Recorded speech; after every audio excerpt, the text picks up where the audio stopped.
Hello everyone and welcome back to a new video with new energy.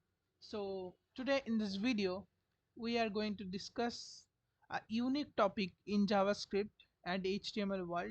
So in previous video we have discussed the basic things about the JavaScript language.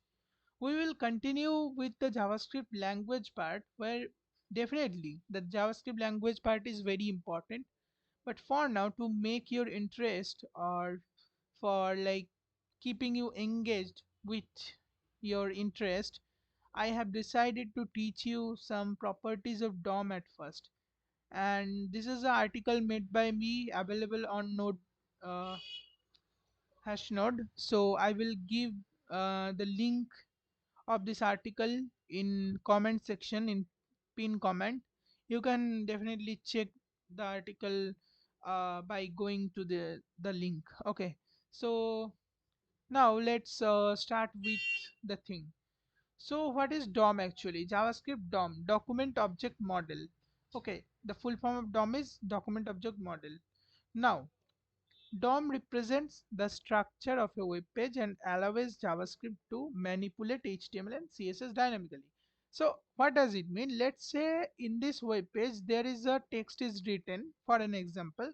So by clicking on some button we want to change that text. So normally we cannot do it using simply HTML, we cannot do it, but using JavaScript, JavaScript's DOM property mainly, we can do this. Okay, so that is the thing. Now if I search for DOM in browser, JSDOM, let's say this is GFG's platform. If I go here, here you can see a structure is given. So this is the whole document or whatever available in the browser, it is the document which is the HTML actually.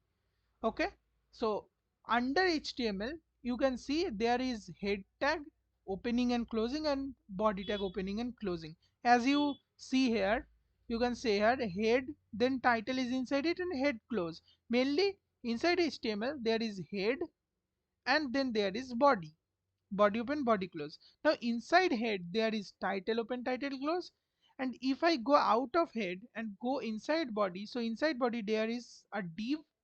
Inside div there is h1 p ul in the same level.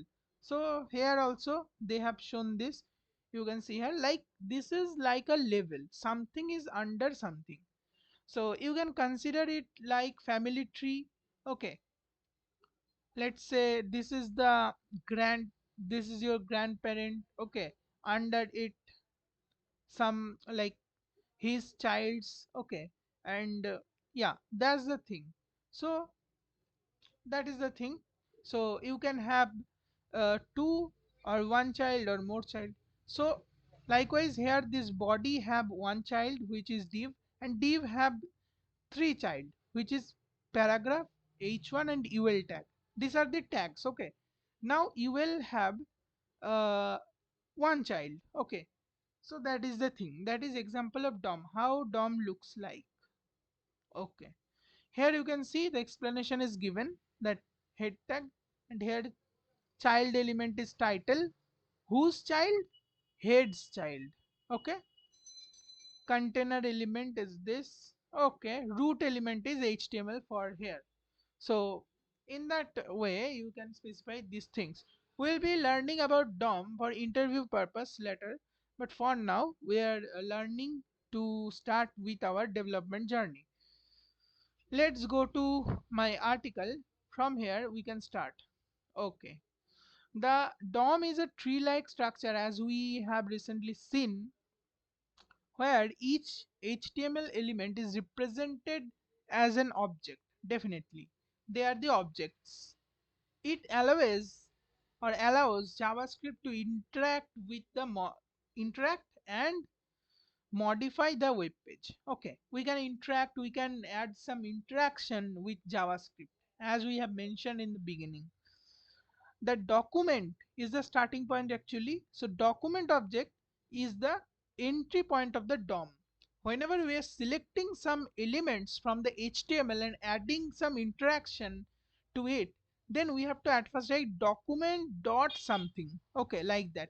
If I give you an example from here, you can see the first thing we will do is like accessing elements in the DOM. So now the first one is get element by ID. Don't worry, you need not to remember these things. By doing multiple projects one by one, this all things will be remembered, okay.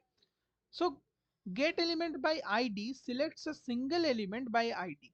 As we know, before going to the coding part, as we know, ID is single for every element.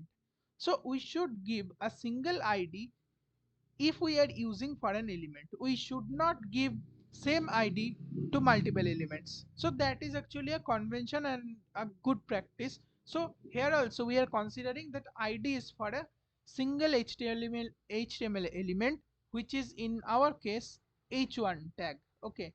So here is h1 tag, here is a ID inside it, and we are writing some JavaScript for it, okay.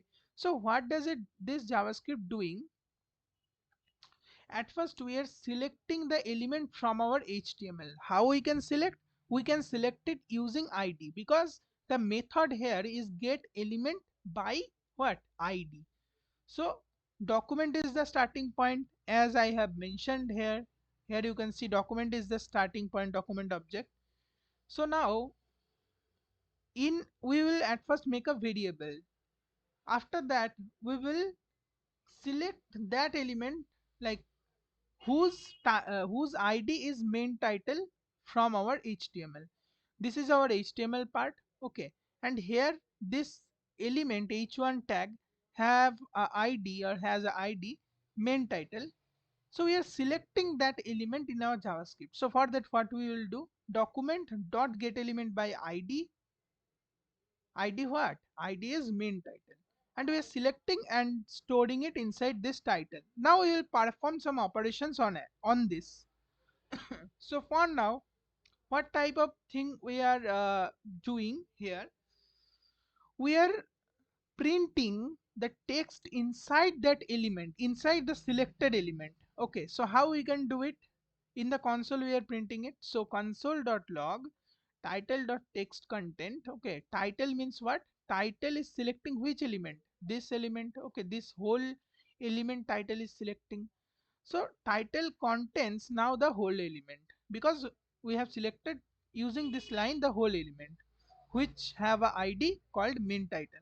Now we can do, or console.log mainly print in console the text content inside it. So text content is the method here. So from title we are printing, or console.logging text content, okay. So now let's go to our coding part, or let's try it, okay. So where is this? Okay, this was the folder, this is JavaScript. Let's make a new folder here, okay. So let's make a new folder, DOM, DOM, okay. Let's go and open it. So show more option, open with code, and let's try it out. We can experiment with the DOM also, and we will be making amazing project. I will definitely mention it at the end of this video. So here let's make a file called index.html, and for now we can make a separate script file or JavaScript file and link it. Sorry, I think IntelliSense, yeah, now it's working. So this is our boilerplate code of HTML. Let's make a element simple element h1, let's say, and inside it, inside it we want to give something, okay, like I am heading, let's say heading 1, okay. Let's give a ID to it.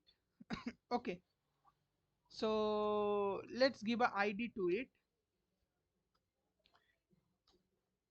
Let's give a ID, let's say element 1, okay, sorry, element 1. Now we want to write the JavaScript to print its text content, means inside that heading element there is some text and we want to print it in console. Okay, so how we can do it? We can simply make a different separate script file and link it to it and put the same code inside that. But for now we will use internal JavaScript. Okay, so let's try out with internal JavaScript. So at the end of the body, we will open a script tag. Let's say this is the script tag, and inside it we will write the JavaScript. Let's say for now, let's declare a variable called let element, and which element we are selecting at now we have to select the element and store it inside that element variable. So how we will select? Just we have to write document dot uh, using which thing we are selecting that element, using id. So we have to write document dot get element by id. Okay, just a second. Sorry, I think there is a problem. Don't worry. Document dot get element by id, and here using which id we are selecting, that element one. So just copy it from here and let's paste it here. Okay, now what we want to do, we want to simply console.log the internal content or internal text of that element. So simply we will write, or at first where our element is selected we will write that text here, means element variable, inside it our element we are accessing, and now we will print the inner text of it. So inner html, no, not inner html, inner text actually. Okay, so that is the thing. So let's run it. So let's go live and let's check it. So this is simply, and let's go to the console. Let's inspect it and go to the console. It should print that thing in the console. So yeah, I am heading 1. This is printing that, correct? So let's change the content inside it. I am heading 1 and I am live. Okay, so let's check it out if it's changed. Yeah, it's changing. I am heading 1 and I am live. What the action is performing here, what we are performing, where we are performing actually that, or checking that if we can access a element from our HTML using JavaScript and print the internal text of that element in the console. So that we are performing here. Okay, so in the next video we will be learning about that thing. Okay, get element by class name. So that is the thing. Okay, fine.